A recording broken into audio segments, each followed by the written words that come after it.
जय हिंद, वंदे मातरम। नमस्कार साथियों, आप सभी का स्वागत है अवतार हिस्ट्री 7054 में। और दोस्तों, आज का टॉपिक हमारा रहेगा व्यंजन संबंधित अल्प प्राण व्यंजन और महाप्राण व्यंजन।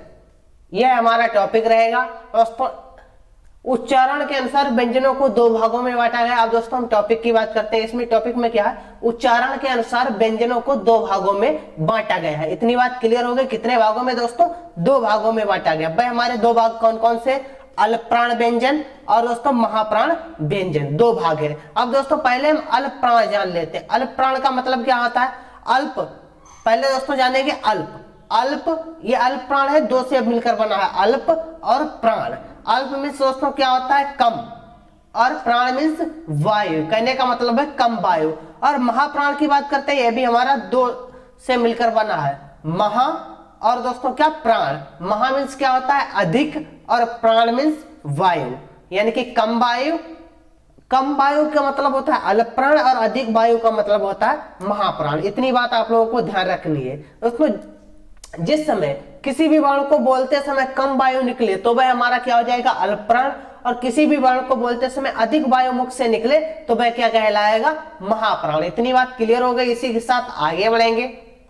और दोस्तों, अब पहले हम जान लेते हैं अल्प प्राण। अल्प प्राण व्यंजन देखेंगे पहले। अल्प प्राण व्यंजन दोस्तों कौन से होते हैं? ऐसे व्यंजन जिनको बोलने में कम समय लगता है। दोस्तों, अभी हमने बताया था ऐसे व्यंजन जिनको बोलने में कम समय लगता है और बोलते समय मुख से कम वायु निकले। दोस्तों, बोलते समय मुख से क्या हो? कम वायु निकलती है, उन्हें ही क्या कहेंगे दोस्तों? अल्प प्राण व्यंजन कहते हैं। इतनी बात क्लियर हो गई। अल्प प्राण व्यंजन कौन कौन से होते हैं दोस्तों? देख लीजिए, बहुत ही इंपॉर्टेंट है। प्रत्येक वर्ग का, जैसे का वर्ग हो गया, का वर्ग, चा वर्ग, टा वर्ग और ता वर्ग और पा वर्ग, ये दोस्तों हमारे वर्ग हो जाते हैं। प्रत्येक वर्ग का पहला, तीसरा और पांचवा, पहला, तीसरा और पांचवा वर्ण हमारा क्या कहलाएगा दोस्तों? इधर भी देख लीजिए, पहला, तीसरा और पांचवा वर्ण क्या कहलाएगा? अल्प प्राण व्यंजन कहलाता है। इतनी बात क्लियर हो गई दोस्तों। आशा है कि आप लोग भूलेंगे नहीं, इसको अच्छी तरह से याद रखना है। यहाँ से दोस्तों क्वेश्चन जरूर बनता है परीक्षा में, एक ना एक। इसी के साथ आगे बढ़ते हैं। अब जान लेते हैं दोस्तों किसकी? अल्प प्राण व्यंजनों की संख्या। इनकी संख्या कितनी होती है दोस्तों? अल्प प्राण व्यंजनों की 20 होती है। कभी कभी क्वेश्चन बन जाता है हमारा, अल्प प्राण व्यंजनों की संख्या कितनी होती है? तो दोस्तों कितनी होती है? 20 होती है। इतनी बात क्लियर हो गई। कौन कौन से? का, ये हमारा क्या हो जाएगा? पहला, ये हो जाएगा तीसरा, ये होगा पांचवा। पहला, तीसरा और पांचवा, प्रत्येक वर्ग का पहला, तीसरा, पांचवा। तो दोस्तों इस प्रकार से ये हमारे क्या कहलाएंगे? अल्प प्राण व्यंजन कहलाएंगे। ठीक है दोस्तों, प्रत्येक वर्ग का पहला, तीसरा, पांचवा, पहला, तीसरा, पांचवा। तो दोस्तों, और नोट में याद रखना है आप लोगों को। नोट क्या है? अंतस्थ वर्ण, जो हमारे अंतस्थ वर्ण होते हैं वह भी हमारे किस में आते हैं दोस्तों? अल्प प्राण व्यंजन में आते हैं। इतनी बात ध्यान हो गई। इसी के साथ आगे बढ़ेंगे। अब बात करेंगे दोस्तों किसकी? महाप्राण व्यंजन की। महाप्राण व्यंजन क्या होता है और इसे हम कैसे पहचानेंगे?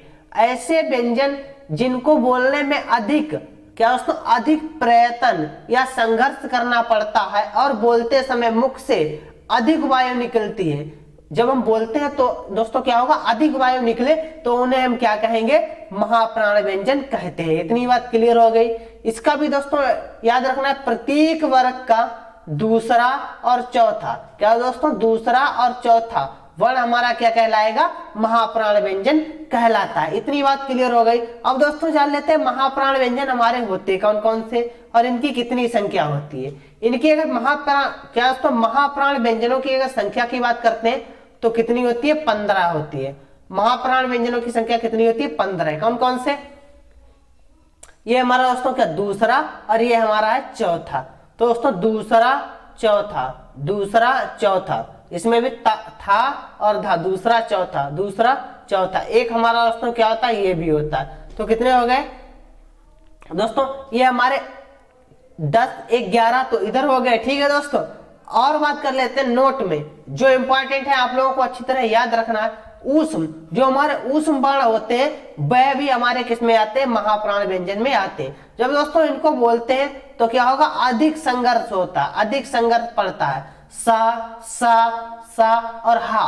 दोस्तों ये भी नहीं बोलेंगे तो मुख से अधिक वायु निकलती है बाहर, बहुत अधिक वायु आती है। जब दोस्तों अधिक वायु आती है और अधिक संघर्ष लगता है तो वह हमारे क्या कहलाएंगे, महाप्राण व्यंजन कहलाते हैं। ठीक है दोस्तों, आज की क्लास कैसी लगी सभी लोग कमेंट करके बताएंगे, और जिस दोस्त ने अभी तक चैनल को सब्सक्राइब नहीं किया वह चैनल को सब्सक्राइब करेगा। ठीक है दोस्तों, बहुत ही आसान तरीके से आपको बताया गया है। इसी के साथ मिलते हैं दोस्तों कल की क्लास में। सभी दोस्तों को मेरी तरफ से जय हिंद, जय भारत।